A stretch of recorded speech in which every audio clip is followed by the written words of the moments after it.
Mesdames et messieurs, bonsoir et merci car vous êtes de plus en plus nombreux à nous suivre. Aujourd'hui nous nous intéresserons du côté du Cameroun où se vit une tension à la frontière entre le Cameroun, le Gabon et la Guinée équatoriale. D'après plusieurs témoignages, dans la mi-journée du 1er juillet 2021, une dispute foncière a tourné au drame près des Bibayines en terre équato-guinéenne. Mais avant de commencer, n'oubliez pas de cliquer sur le petit bouton rouge en bas de la vidéo, si ce n'est pas encore fait, et d'activer la cloche de notification pour ne rater aucune de nos prochaines vidéos. Le bilan fait état d'un Camerounais atteint à la cuisse par balle tirée par des militaires équato-guinéens. Après avoir été blessé, il a été jeté à la frontière et les autorités camerounaises l'ont immédiatement évacué pour une prise en charge appropriée à Yaoundé, renseigne Daniel Latte, interrogé par le journal Intégration. Selon la présidente du réseau des femmes actives de la CEMAC, REFAC, cet incident a provoqué un lourd déploiement des éléments du bataillon d'intervention rapide, BIR, le long de la frontière avec la Guinée équatoriale. Juste pour s'enquérir de la situation, rassure Jean-Marie Zuzu, le maire de Kiossi.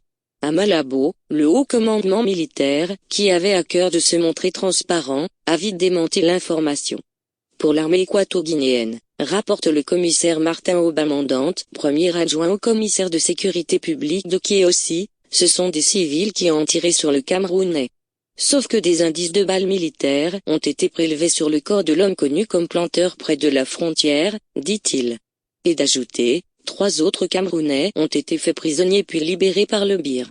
Du côté gabonais, 76 orpailleurs camerounais ont été rapatriés ce 30 juin 2021 de Matom à la suite de la mort de 2 Gabonais. Ils ont été suspectés comme responsables de cette tragédie et ont été contraints de partir de leur lieu de travail situé à Matom au Gabon, raconte Martin Aubamandante.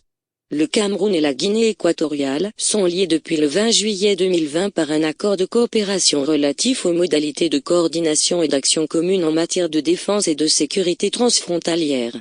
Cet instrument légal était censé poser les jalons du renforcement de la coopération en matière de défense et de sécurité. C'est déjà la fin de ce flash d'informations. Donnez-nous vos impressions en commentaire, et abonnez-vous pour ne rater aucune de nos prochaines vidéos.